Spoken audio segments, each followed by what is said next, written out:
नमस्कार दोस्तों, टिकोड एग्जाम में आप सभी का स्वागत है। आज की क्लास में हम लोग डिस्कस कर रहे हैं मॉक टेस्ट 37 जो कि आपके यूपीपीसीएस प्रीलिम्स 2026 के लिए बहुत ही महत्वपूर्ण है।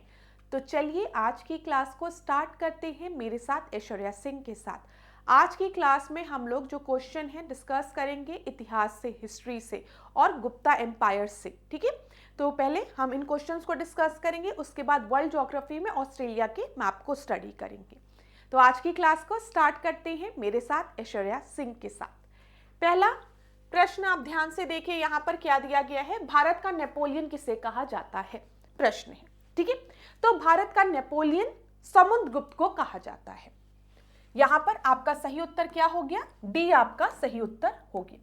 दूसरे प्रश्न को आप पढ़िए, आसान प्रश्न है, विभिन्न परीक्षाओं में पूछे गए हैं, इसलिए हम डिस्कस कर रहे हैं।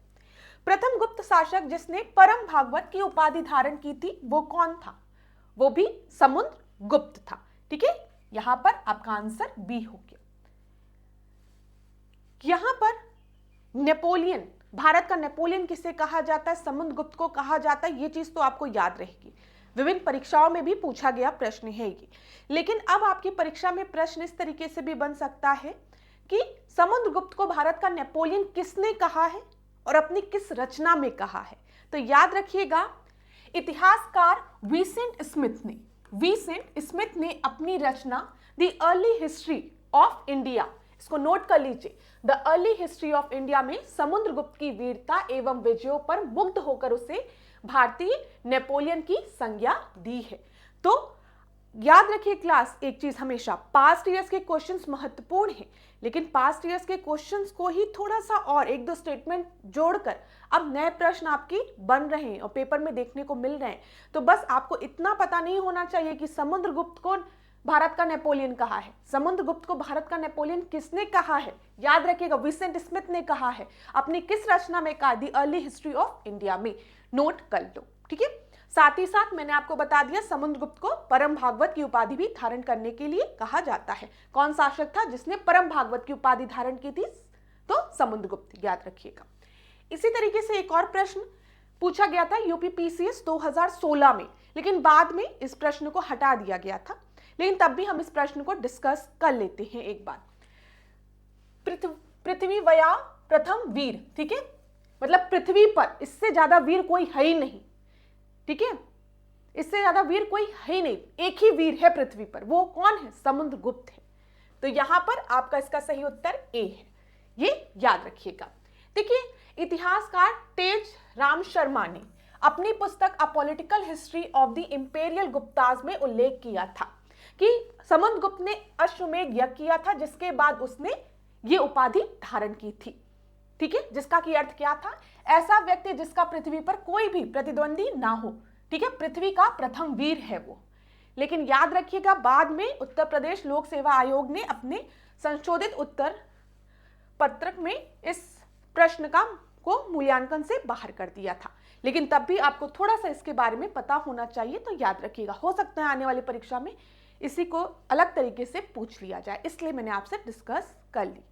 ठीक है, अब देखिए क्लास, जब हम गुप्त साम्राज्य की बात करते हैं तो यहां पर पहला रूलर कौन था, श्रीगुप्त था।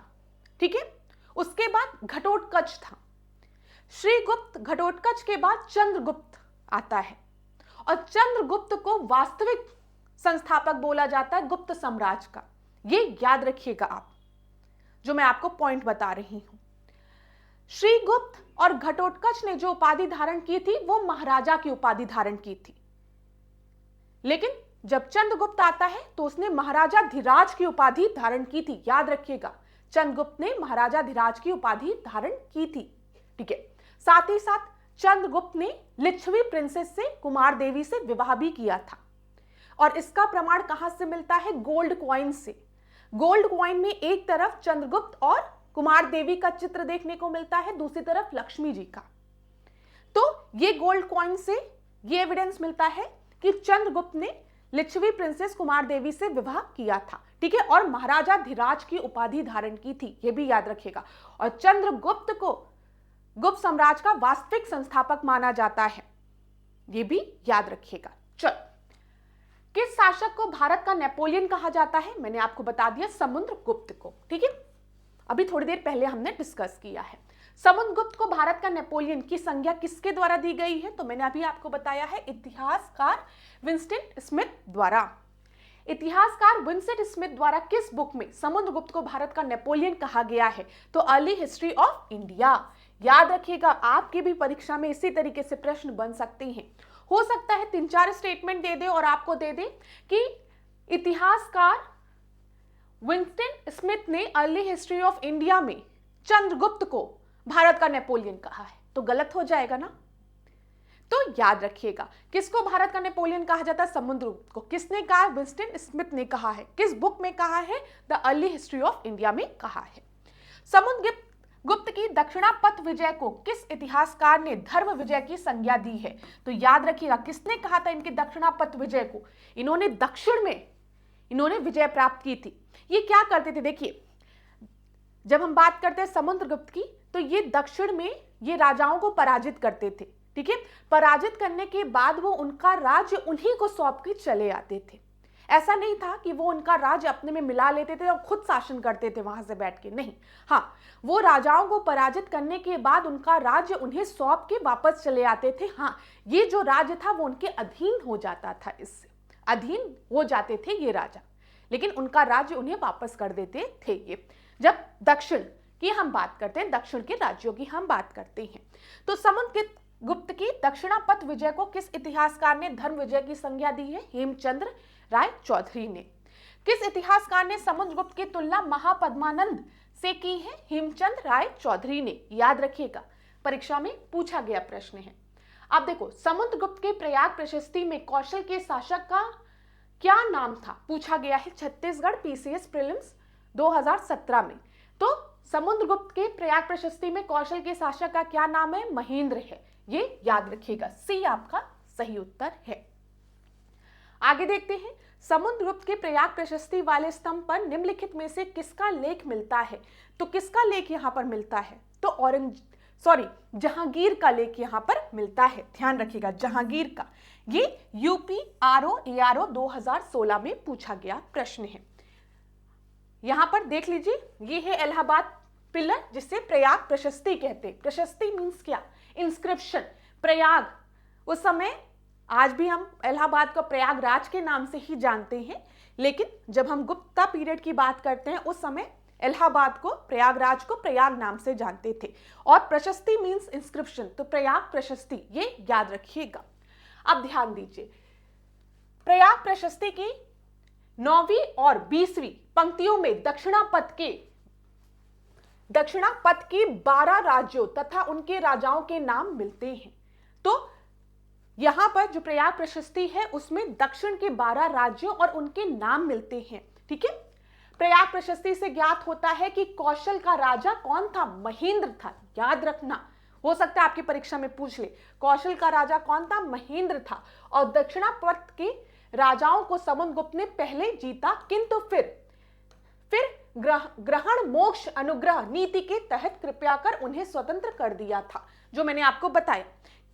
ग्रहण मोक्ष अनुग्रह नीति मतलब इन्होंने जो साउथ में जो राजा थे, 12 राजा, उन पर आक्रमण किया, उनका राज्य जीता, लेकिन फिर वो उनका राज्य उन्हीं को देकर वापस आ गए।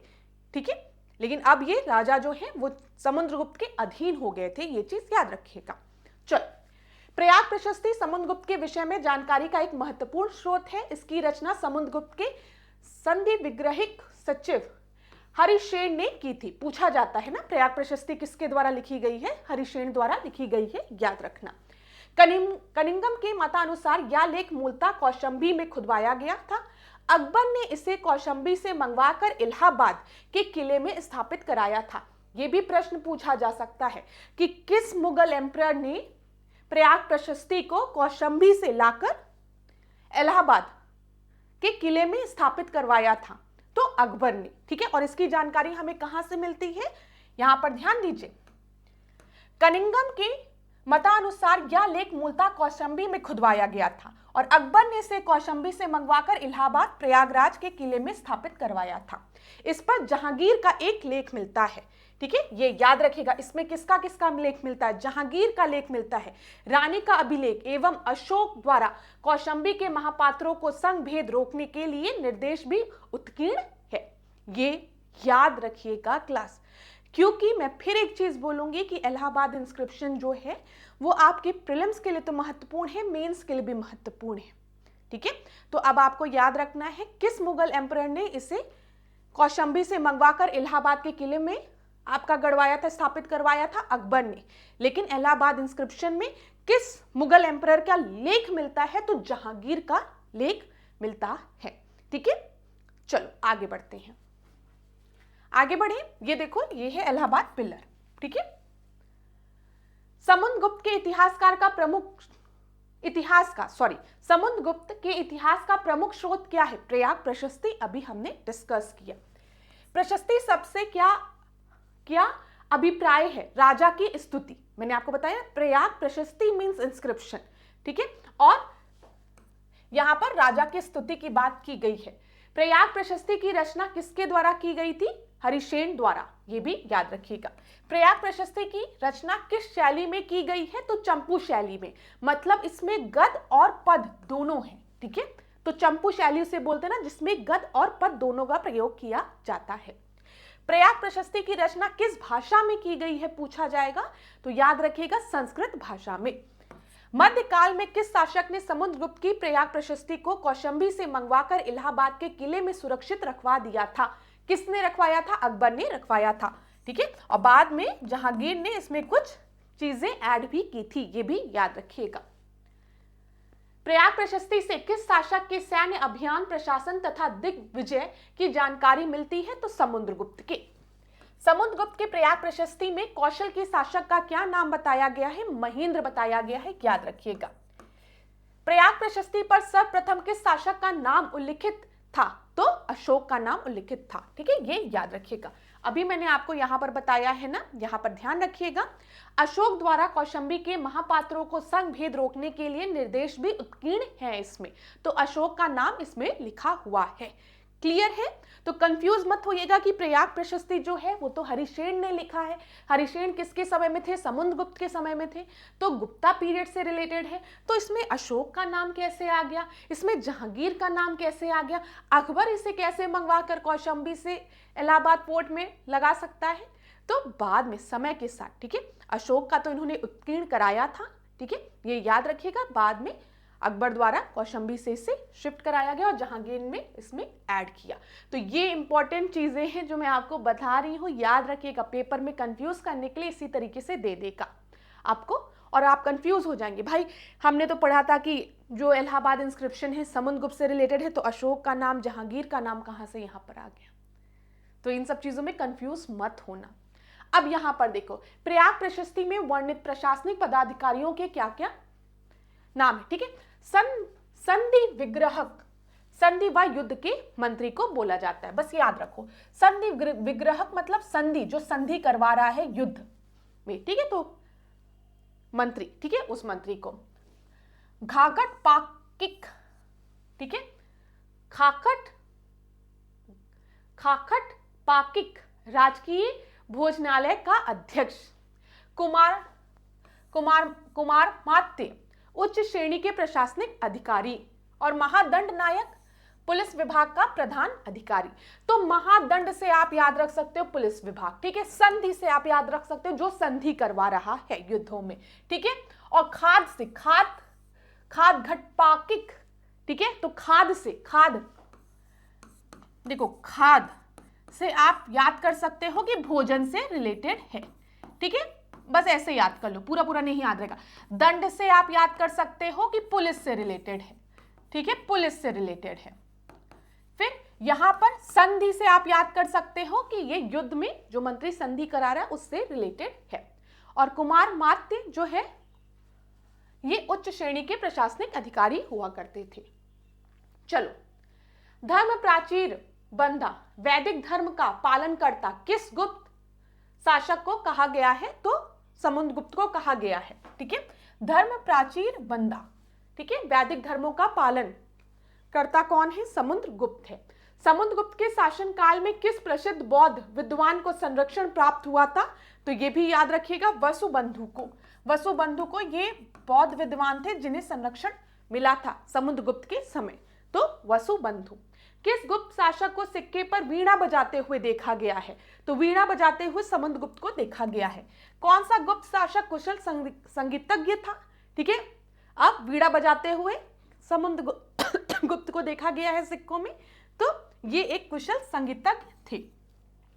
किस गुप्त शासक को कविराज भी कहा जाता है? समुद्रगुप्त को कहा जाता है। क्लियर? चलो, एरर के लेख में किस गुप्त शासक की तुलना प्रभु, रघु आदि महान शासकों से की गई है तथा उसे पराक्रम एवं विनय का स्रोत कहा गया है? तो समुद्रगुप्त को कहा गया है, ये भी याद रखिएगा। एरर इंस्क्रिप्शन की बात की गई है।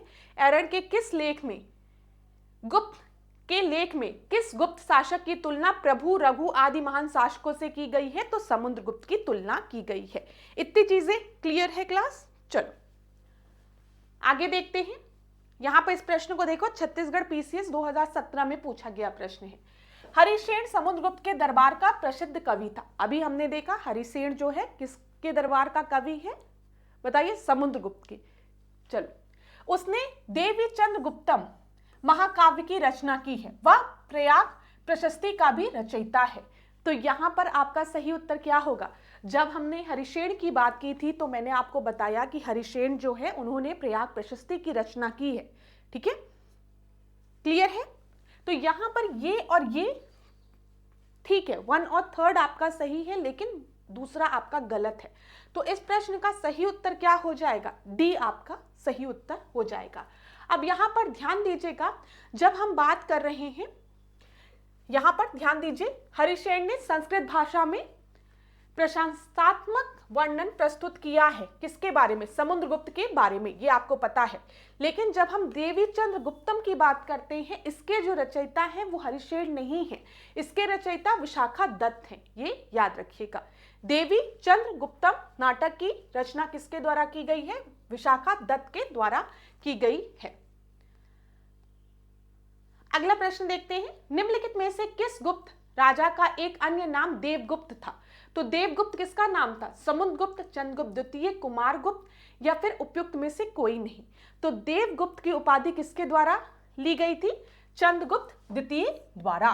ठीक है, क्लियर है? अच्छा, यहां पर यह चीज क्लियर है। श्रीगुप्त के बेटे का क्या नाम था? घटोत्कच था।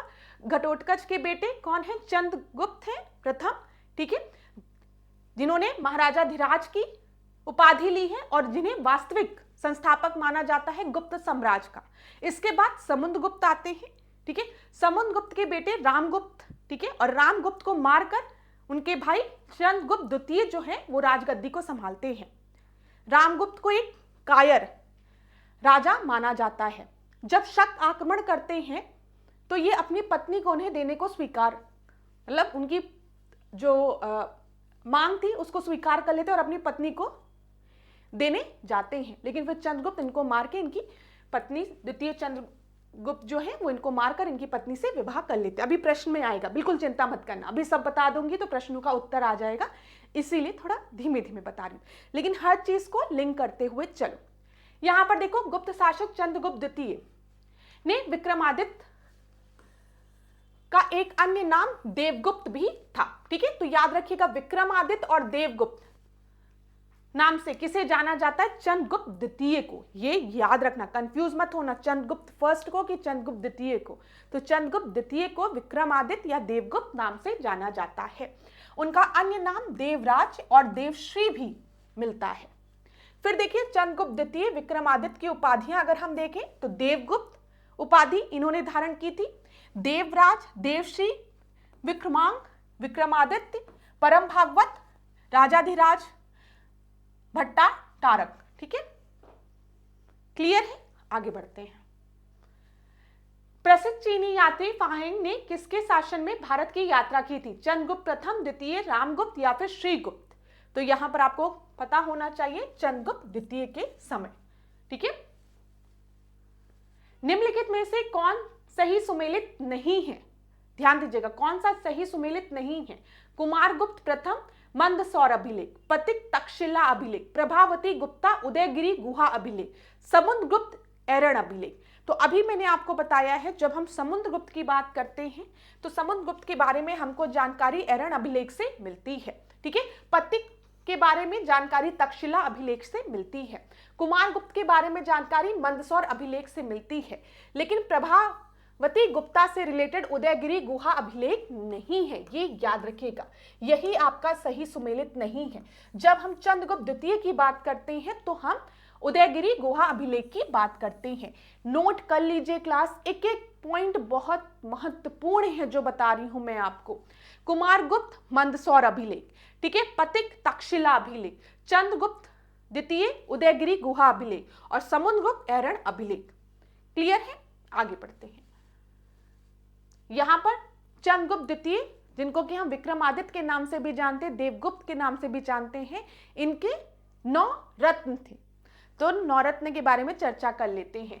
कालिदास पहले रत्न, ठीक है, जो कविकुल गुरु थे, ठीक है। इन्होंने कई नाटक लिखे। यहां पर ध्यान दीजिएगा, अभिज्ञान शकुंतलम जो परीक्षा में पूछा जाता है कि अभिज्ञान शकुंतलम जो है वो किसकी रचना है? कालिदास की रचना है, याद रखिएगा। फिर रघुवंशम, मेघदूतम, मालकाग्निमित्र, ठीक है। फिर ऋतु संहारम, कुमार संभव, ये तो आपकी परीक्षा में पूछा गया है। मेघदूतम पूछा गया है, ठीक है। मालका अग्निमित्र पूछा गया है, अभिज्ञान शकुंतलम पूछा गया है, कुमार संभव और ऋतु संगम ये पूछा गया है। नोट कर लो, इन सब के रचयिता कौन है? कालिदास है, ठीक है। ये याद रखिएगा, क्लियर कर लीजिए इस चीज को। वहां पर जो उनकी रचनाएं हैं उसको आपको याद रखना है। इसी तरीके से वारामिहिर की जब हम बात करते हैं तो ये खगोल विज्ञानी है। यहां पर इनकी भी रचनाएं, आप बृहद संगीता पूछा जाता है कि बृहद संगीता, लघु जातक किसके द्वारा, किसकी रचनाएं हैं? तो वारामिहिर की रचना है। ये एक खगोल विज्ञानी थे। जो पॉइंट बता रही हूं बहुत ही महत्वपूर्ण है, नोट करते हुए चलो, यहां से परीक्षा में प्रश्न बने हैं। इसी तरीके से धन्वंतरी की जब हम बात करते हैं तो ये शल्य चिकित्सा से रिलेटेड थे। बेताल भट्ट विद्वान कथाकार थे, ठीक है। घटकर पर कूटनीतिज्ञ थे और मूर्तिकला एवं वास्तुशास्त्र के विशेषज्ञ थे, याद रखिएगा। घटकर पर अमर सिंह एक प्रसिद्ध कोशाकार थे। वररुचि जो है वो प्रसिद्ध व्याकरण है, ठीक है।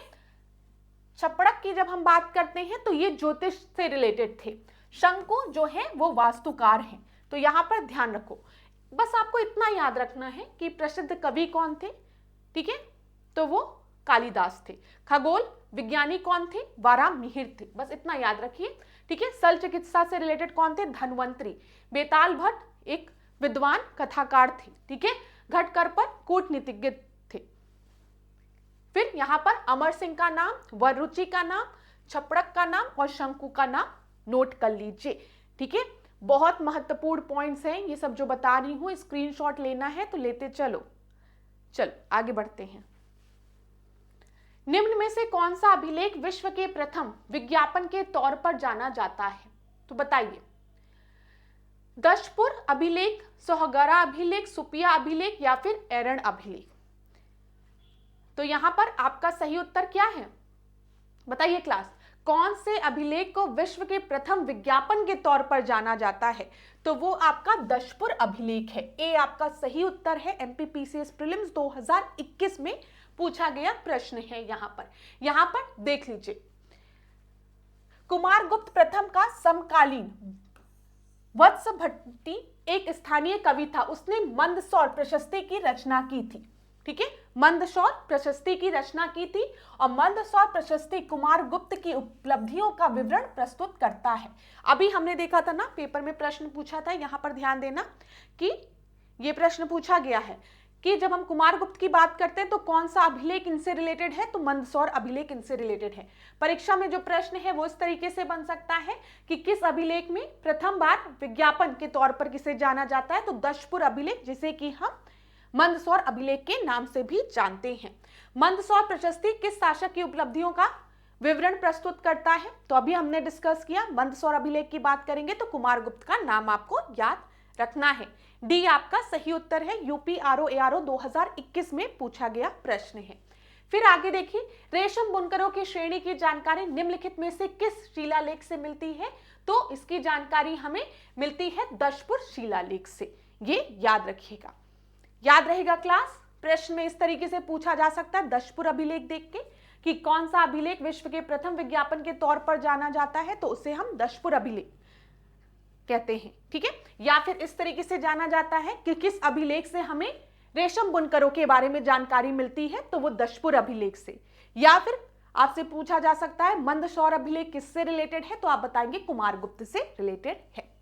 यहां पर जो इंपॉर्टेंट चीज है वो देख लीजिए, एक दो चीजें और। इसमें सूर्य मंदिर के वर्णन से उस नगर में प्रचलित सूर्य उपासना की धार्मिक भावना को तथा मालवा में प्रचलित शिखर युक्त प्राचीन मंदिरों की वास्तुगत विशेषताओं का भी निरूपण किया गया है। अच्छा, यहां पर पूरा नहीं पढ़ रही हूं, आपको सीधे पॉइंट बता रही हूं, पूरा पढ़ूंगी समय लगता है। रेशम बुनकरों के बारे में जानकारी हमें दशपुर अभिलेख से मिलती है, जिसे हम मंदसौर अभिलेख के नाम से भी जानते हैं। साथ ही साथ वहां पर सूर्य मंदिर की जो वास्तुकला थी उसके बारे में भी वर्णन हमें इसी अभिलेख से मिलता है, ये याद रखिएगा। चलो यहां पर देखिए, कुमारगुप्त प्रथम के पिता का क्या नाम था? चंद्रगुप्त द्वितीय विक्रमादित्य, ठीक है, विक्रमादित्य। कुमारगुप्त प्रथम का छोटा भाई गोविंद गुप्त कहां का राज्यपाल था? तो बसाड़ का राज्यपाल था, वैशाली का। कुमारगुप्त प्रथम की शासन अवधि क्या थी? तो ये 415 से 455।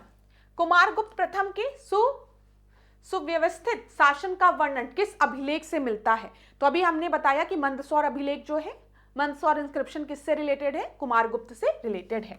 गुप्त शासक कुमारगुप्त प्रथम ने कौन सी उपाधि धारण की थी? महेंद्रादित्य की, ठीक है। किस गुप्त शासक ने सर्वाधिक अभिलेख जारी किए थे? ये इंपॉर्टेंट चीज है, याद रखिएगा। सबसे ज्यादा अभिलेख किसने जारी किए थे? कुमारगुप्त ने जारी किए थे। गुप्त शासक कुमारगुप्त के अब तक कितने अभिलेख प्राप्त हुए हैं? तो 18 अभिलेख प्राप्त हो चुके हैं कुमारगुप्त के। इतनी चीजें क्लियर हो गई। तो अभी तक हमने गुप्ता डायनेस्टी से रिलेटेड कुछ प्रश्नों को देखा। अब हम क्या करेंगे? ऑस्ट्रेलिया से रिलेटेड कुछ प्रश्नों को देखेंगे। क्लास बस आप सीक्वेंस याद रखिएगा, आपको याद रहेगा। मैं फिर एक चीज बताती हूं, सबसे पहले आपको श्रीगुप्त याद रखना है। श्रीगुप्त के बाद घटोत्कच आया। श्रीगुप्त ने महाराज की उपाधि धारण की थी, घटोत्कच ने भी महाराज की उपाधि धारण की थी। घटोत्कच के पुत्र जो थे वो चंद्रगुप्त प्रथम थी, जिन्होंने महाराजा धीराज की उपाधि धारण की और इन्हें गुप्ता साम्राज्य के मतलब गुप्ता एम्पायर के वास्तविक संस्थापक के रूप में देखा जाता है। इन्होंने लिच्छवी प्रिंसेस कुमार देवी से विवाह किया था, ये याद रखिएगा। और इसके बारे में जानकारी हमें गोल्ड कॉइन से मिलती है, जिसमें एक तरफ ये अपनी पत्नी कुमार देवी के साथ इनका चित्र अंकित किया गया है और दूसरी तरफ लक्ष्मी का। ये चीज क्लियर है। फिर हम जब बात करते हैं चंद्रगुप्त के पुत्र के बारे में, तो समुद्रगुप्त। समुद्रगुप्त के बारे में मैंने आपको बताया, इनके बारे में हमें जानकारी मिलती है प्रयाग प्रशस्ति से। तो प्रयाग प्रशस्ति से हम, जिसको कि किसने लिखा है? हरिशेन ने लिखा है, ठीक है। किस भाषा में लिखा है अगर पूछेगा तो आप बताएंगे संस्कृत में लिखा है। किस शैली में लिखा है? तो चंपू शैली में लिखा है, ठीक है। गद और पद दोनों का प्रयोग किया गया है, ठीक है। प्रयाग प्रशस्ति में किन राजाओं के बारे में, किन राजाओं का नाम अंकित है? तो आप बताएंगे अशोक का नाम अंकित है उसमें और जहांगीर का नाम अंकित है, ठीक है। प्रयाग प्रशस्ति को कौशांबी से इलाहाबाद प्रयागराज कौन लेकर आया? अकबर लेकर आए, ये भी याद रखिएगा। ये सारे महत्वपूर्ण पॉइंट है। और प्रयाग प्रशस्ति से ही हमें ये पता चलता है कि समुद्रगुप्त ने दक्षिण अभियान भी किया था, ठीक है। दक्षिण के राज्यों को भी जीता था, लेकिन वो दक्षिण के राज्यों को जीतने के बाद उन राजाओं को उनका राज्य सौंप के अपने अधीन कर वापस लौट जाते थे, ठीक है। ये भी याद रखिएगा, बहुत महत्वपूर्ण पॉइंट्स हैं ये सारे। अगर आप इस तरीके से पढ़ेंगे तो आपके दिमाग में चीजें रहेंगी। फिर समुद्रगुप्त के बाद रामगुप्त आए, ठीक है। रामगुप्त बहुत कायर शासक माना जाता है उसको। फिर रामगुप्त के बाद चंद्रगुप्त द्वितीय आए, जिन्होंने विक्रमादित्य और देवगुप्त की उपाधि धारण की। ये सारे पॉइंट्स याद रखिएगा। और अगर हम देखें चंद्रगुप्त द्वितीय के बाद कुमारगुप्त का नाम आपको याद रखना है, जिन्होंने सबसे ज्यादा इंस्क्रिप्शन लिखे थे, ठीक है। सबसे ज्यादा इंस्क्रिप्शन कुमारगुप्त के समय के हमको मिलते हैं। और कुमारगुप्त के समय आपको याद रखना है कि मंदसौर इंस्क्रिप्शन जो है वो इनसे रिलेटेड है। ये सारे पॉइंट्स एक जगह इस तरीके से पढ़ोगे तो दिमाग में बनता रहेगा। फिर स्कंदगुप्त आता है, याद रखिएगा। चलो, और भी जो क्वेश्चन है वो हम लोग नेक्स्ट क्लास में डिस्कस कर लेंगे गुप्त साम्राज्य से रिलेटेड। बस अभी इतना ही याद रखो। नेक्स्ट क्लास में मैं फिर आपको रिवीजन करा के इन्हीं प्रश्नों को कंटिन्यू कर लूंगी। तो जो स्टूडेंट मुझसे पूछते हैं कि मैम अगले क्लास में क्या पढ़ाया जाएगा, तो मैं आपको बता दूं हम लोग गुप्त साम्राज्य को ही कंटिन्यू करेंगे नेक्स्ट क्लास में, ठीक है, ताकि सारी चीजें कवर हो जाए। नेक्स्ट टेस्ट में गुप्त साम्राज्य को ही हम लोग क्या करेंगे, कंटिन्यू करेंगे। तो इतना याद रखना और पढ़ के भी आना, तब देखेंगे, तब मजा आएगी। चलो, अब हम लोग यहाँ पर देख लेते हैं ऑस्ट्रेलिया का map. Which country is called the country of thirsty land? किसे कंट्री ऑफ थ्रस्टी लैंड कहा जाता है? सऊदी अरेबिया को, इजराइल को, ऑस्ट्रेलिया को या फिर चाइना को? तो याद रखिएगा, प्यासी भूमि का देश किसे कहा जाता है? ऑस्ट्रेलिया को। सी आपका सही उत्तर है। ये ऑस्ट्रेलिया देख लो, ये ऑस्ट्रेलिया है। ऑस्ट्रेलिया के कुछ स्टेट्स आप लोग देख लो। ये क्या है? ये वेस्टर्न ऑस्ट्रेलिया है, ठीक है। फिर यहाँ पर ये क्वींसलैंड आपको दिख रहा है। फिर यहाँ पर साउथ ऑस्ट्रेलिया, फिर न्यू साउथ वेल। कहाँ है न्यू साउथ वेल? विक्टोरिया, ठीक है, ये याद रखिएगा। इधर तस्मानिया, और ये एक यूनियन टेरिटरीज है जिसका की नाम है नॉर्दर्न टेरिटरी। क्लियर है? कौन कौन से स्टेट है?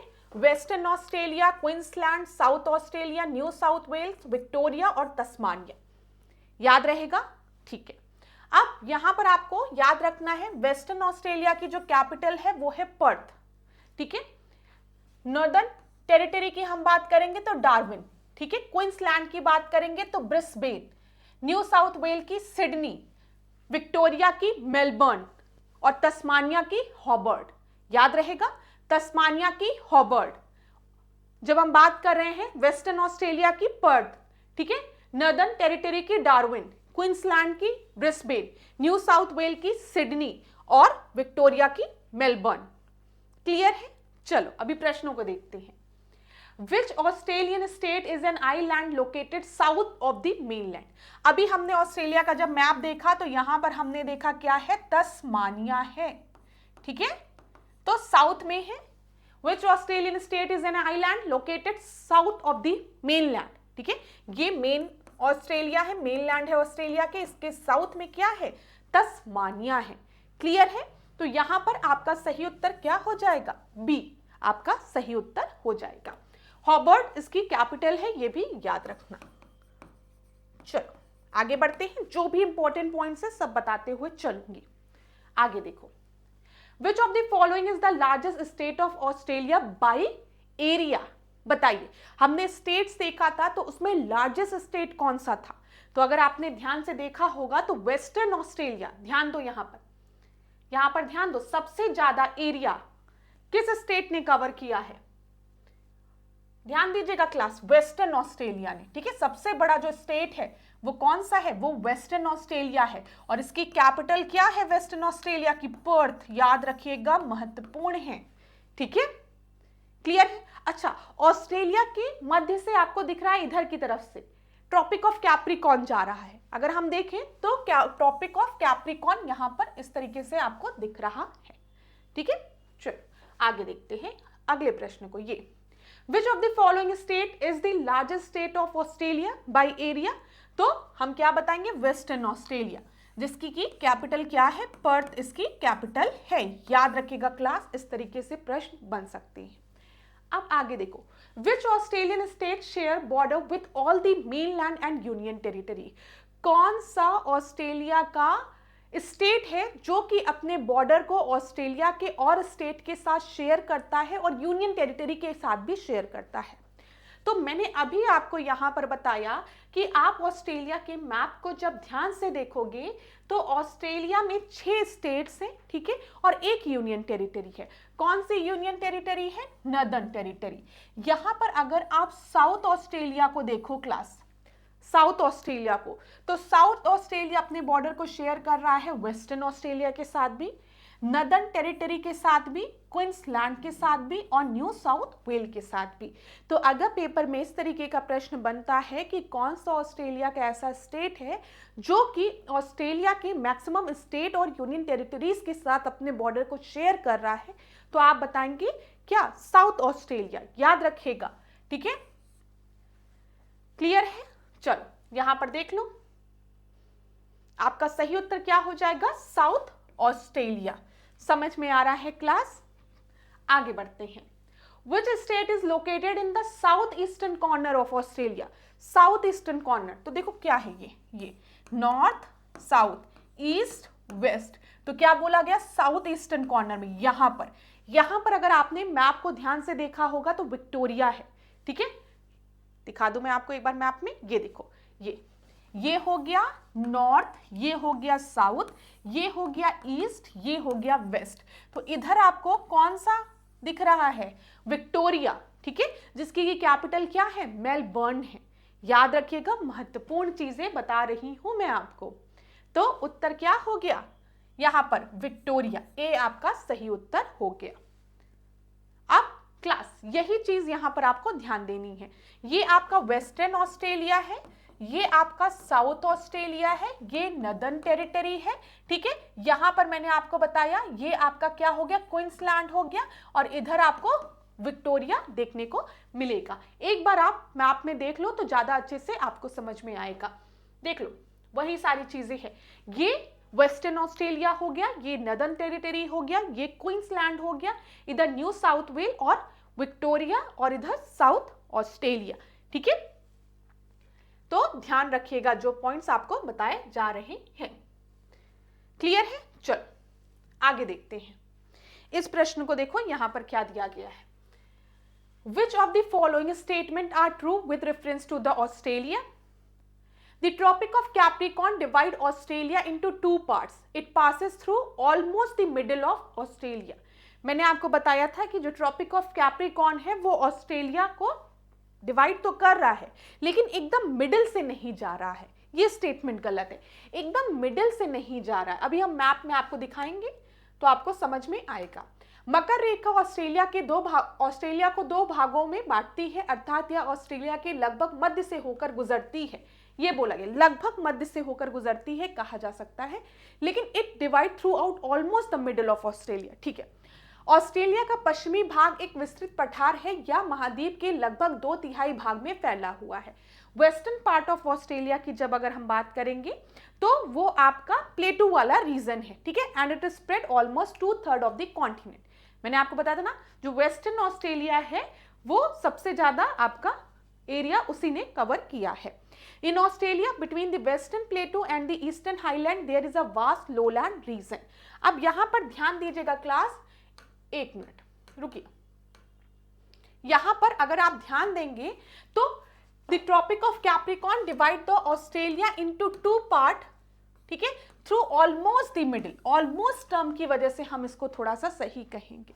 यहां पर लगभग लिख दिया गया है ना, लगभग, ठीक है? कि लगभग ये ऑस्ट्रेलिया को दो बराबरी हिस्सों में बांटती है, इस वजह से हम इसको सही कह रहे हैं। अगर लिखा होता कि एकदम बराबर हिस्से में बांटती है तो थोड़ा सा डिस्प्यूटेड हो जाता, लेकिन लगभग टर्म होने की वजह से इसे हम सही मान ले रहे हैं। ऑस्ट्रेलिया का पश्चिमी भाग, यहां पर ध्यान से देखो, यहां पर मैप में ऑस्ट्रेलिया के पश्चिमी भाग ये क्या है? वेस्टर्न प्लेटू है, ठीक है? ये आपका पूरा स्प्रेड है 2/3 रीजन में। अगर आप ध्यान से देखेंगे वेस्टर्न प्लेटू में, ध्यान से देखना, आपका नदर्न ऑस्ट्रेलिया भी आएगा, ठीक है? फिर यहां पर नदर्न टेरिटरी भी आएगी, ठीक है? वेस्टर्न ऑस्ट्रेलिया वाला रीजन भी आएगा। यहां पर मैप को तुम ध्यान से देखो, इस वाले, ये देखो, ये है ना, तो इधर आपका अगर आप ध्यान से देखोगे तो जो आपका प्लेटू वाला रीजन है वो पूरा इस तरीके से है। तो इसमें western Australia, northern territory, south Australia के रीजन्स आपके कवर होंगे। ये चीज याद रखिएगा जब हम बात कर रहे हैं वेस्टर्न प्लेटू की, ठीक है? क्लियर हो गया ये चीज, ठीक है? 2/3 हिस्सों में ये फैला हुआ है, ये बिल्कुल सही है। और वेस्टर्न प्लेटू और ईस्टर्न हाईलैंड के बीच में लो लैंड दिखने को मिलता है, ये भी बिल्कुल सही है। यही सारी चीजें यहां पर लिखी हुई है। क्लियर है? तो यहां पर तो आपका सही उत्तर क्या हो गया? डी हो गया। ठीक है, डी आपका सही उत्तर है। Clear class? ठीक है, अब ध्यान देना कुछ इंपॉर्टेंट चीजें पेपर में आपसे पूछ लिया जाता है कि ऑस्ट्रेलिया में कौन कौन से डेजर्ट्स हैं, ये पूछा जाता है। तो याद रखिएगा, Great Sandy, Gibson, Great Victoria, Tanami Desert और सिम्पसन डेजर्ट। ठीक है, यहां पर लिटिल सैंडी डेजर्ट भी है। याद रखना, सबसे ऊपर great Sandy, Gibson, Simpson, great Victoria और तनामी डेजर्ट। ये क्या है? ये वेस्टर्न ऑस्ट्रेलिया है, ये वेस्टर्न ऑस्ट्रेलिया है। क्लियर है? इधर आप देखेंगे तो ये नॉर्दर्न टेरिटरी है।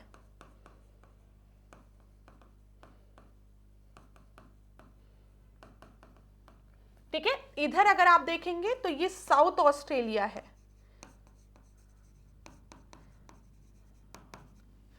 क्लियर है? ये आपको इधर की तरफ लो लैंड दिखने को मिलेगा और फिर इधर ईस्टर्न हाईलैंड देखने को मिलता है। तो ये जो डेजर्ट है हम कह सकते हैं ये वेस्टर्न प्लेटो के प्लेटो रीजन में आपके आएंगे। ध्यान दो, ये वेस्टर्न प्लेटो रीजन है, फिर सेंट्रल लोलैंड, फिर ईस्टर्न हाईलैंड। तो इधर की तरफ आपको डेजर्ट देखने को मिल रहे हैं। क्लियर है? ये ऑस्ट्रेलिया देखो, ये क्या है? ये ट्रॉपिक ऑफ कैप्रिकॉर्न है, जो लगभग, आप अगर लगभग शब्द दिया रहेगा तभी आप उसको सही करके आइएगा। ठीक है, लगभग ऑस्ट्रेलिया को 2 बराबरी हिस्सों में डिवाइड करता है। आप मान के चलिए इसी तरीके से आपको दिया रहेगा। ये चीज क्लियर है? ट्रॉपिक ऑफ कैप्रिकॉर्न की बात यहां पर की गई है। इधर आपको वेस्टर्न ऑस्ट्रेलिया दिख रहा है। वेस्टर्न ऑस्ट्रेलिया में मैंने आपको बताया कि आपको ग्रेट सैंडी डेजर्ट याद रखना है, गिब्सन याद रखना है, ग्रेट विक्टोरिया डेजर्ट याद रखना है। परीक्षा में पूछा जाता है इसलिए बता रही हूं। पहले तो परीक्षा में डायरेक्ट पूछा जाता था कि कौन कौन से डेजर्ट आपके ऑस्ट्रेलिया में देखने को मिलते हैं, तो ग्रेट सैंडी, गिब्सन, सिम्पसन आप बता देते थे। ठीक है, लेकिन अब परीक्षा में पूछा जाएगा कि जो ग्रेट सैंडी डेजर्ट है वो ऑस्ट्रेलिया में पाया जाता है, लेकिन ऑस्ट्रेलिया के किस स्टेट में देखने को मिलता है। ठीक है, विक्टोरिया में या साउथ ऑस्ट्रेलिया में या नॉर्दर्न टेरिटरी में। तो इसीलिए महत्वपूर्ण है, यहां पर ध्यान देना, ये ग्रेट सैंडी है, ये गिब्सन डेजर्ट है, ये विक्टोरिया डेजर्ट है। ठीक है, ये देखो, ये मैकडोनल्ड रेंज है, ये भी याद रखना महत्वपूर्ण है। इधर आपको तनामी डेजर्ट दिख रहा है। किम्बरले प्लाटू के बारे में पूछा जाता है कि किम्बरले प्लाटू कहां है, याद रखना ऑस्ट्रेलिया में है। ठीक है, ग्रेट डिवाइडिंग रेंज कहां पर है? ग्रेट डिवाइडिंग रेंज ऑस्ट्रेलिया में है। किधर की तरफ है? तो आप देखेंगे नॉर्थ ईस्टर्न रीजन में ग्रेट डिवाइडिंग रेंज आपकी स्प्रेड है। पेपर में प्रश्न पहले बनता था कि ग्रेट डिवाइडिंग रेंज कहां है, आप ऑस्ट्रेलिया बता के चले आते थे। अब पूछेगा ग्रेट डिवाइडिंग रेंज ऑस्ट्रेलिया में नॉर्थ में है, साउथ में है, ईस्ट में है, वेस्ट में है, नॉर्थ ईस्टर्न में है, कहां पर है? तब क्वेश्चन थोड़ा डिफिकल्ट हो जाएगा। ध्यान रखिएगा, ये न्यू साउथ वेल है। ठीक है, जिसकी की कैपिटल सिडनी है, मैंने आपको बताया। इधर विक्टोरिया है, जिसकी की कैपिटल क्या है? मेलबर्न है। ठीक है, ये याद रखिएगा। इधर आपको तस्मानिया दिख रहा है, तस्मानिया की कैपिटल हॉबर्ट है। ठीक है, और यहां पर कौन सा स्ट्रेट तस्मानिया को मेनलैंड से अलग करता है? तो आपको याद रखना है बास स्ट्रेट। ठीक है, बास स्ट्रेट याद रखिएगा। बास स्ट्रेट जो है वो तस्मानिया को मेन ऑस्ट्रेलिया से अलग करता है और इधर तस्मान सी देखने को मिलता है। इतने पॉइंट आप याद रखिए। अभी हम आगे और चीजें डिस्कस करते हुए चलेंगे, बिल्कुल भी परेशान मत होइएगा क्लास। तो कल की क्लास में, आज ही मैं आपको बता दूं, कल की क्लास में हम लोग गुप्ता एम्पायर को, ठीक है, कंटिन्यू करेंगे। कुछ और इंपॉर्टेंट चीजों को मैं आपसे डिस्कस करूंगी, प्रश्न भी डिस्कस करूंगी, 1 लाइनर क्वेश्चन भी, प्लस जो आज मैंने आपको पढ़ाया है उसको मैं ओरली आपको रिवाइज करा दूंगी। ठीक है, और दूसरी चीज ऑस्ट्रेलिया वाले मैप को ही कंटिन्यू करेंगे कल के क्लास में, ताकि गुप्ता एम्पायर और ऑस्ट्रेलिया से रिलेटेड जो प्रश्न आपकी परीक्षा में बनते हैं वो कवर हो जाए। अब आज की सेशन को यहीं पे एंड करूंगी, लेकिन उसके पहले यूपीपीसीएस बैच 2026 के बारे में आपको जानकारी दे दूं। इस बैच में एंटायर सिलेबस को कवर किया गया है through video lectures. Entire syllabus में प्रीलिम्स और मेंस दोनों के सिलेबस इंक्लूड हैं क्लास। प्रीलिम्स का कोर्स भी कवर किया जाएगा और मेंस का कोर्स भी। किस तरीके से मेंस में आपको आंसर्स को लिखना है ये आपको बताया जाएगा। जो पास्ट ईयर्स के क्वेश्चन है प्रीलिम्स के उसको सॉल्व कराया जाएगा, टेस्ट सीरीज आपको प्रोवाइड की जाएगी, इंटरव्यू के लिए आपको गाइड किया जाएगा। तो ये जो कोर्स है वो ये कंप्लीट कोर्स है कहा जा सकता है। तो अगर इस कोर्स से रिलेटेड कोई भी इंफॉर्मेशन चाहिए तो नीचे कॉन्टैक्ट नंबर दिया है, इस पर आप जरूर कॉन्टैक्ट करिए। अब आज की क्लास को यहीं पे एंड करेंगे, नेक्स्ट क्लास में आपसे मिलेंगे नए प्रश्नों के साथ। मैं एक बार और बता देती हूँ, नेक्स्ट क्लास में हम गुप्ता एम्पायर के ही क्वेश्चंस को कंटिन्यू करेंगे, प्लस ऑस्ट्रेलिया से रिलेटेड कुछ और इंपॉर्टेंट पॉइंट्स को डिस्कस करेंगे। तो thank you so much class, खूब पढ़ो, खूब आगे बढ़ो। कहीं पर भी कोई भी दिक्कत हो तो कमेंट बॉक्स में जरूर बता। धन्यवाद।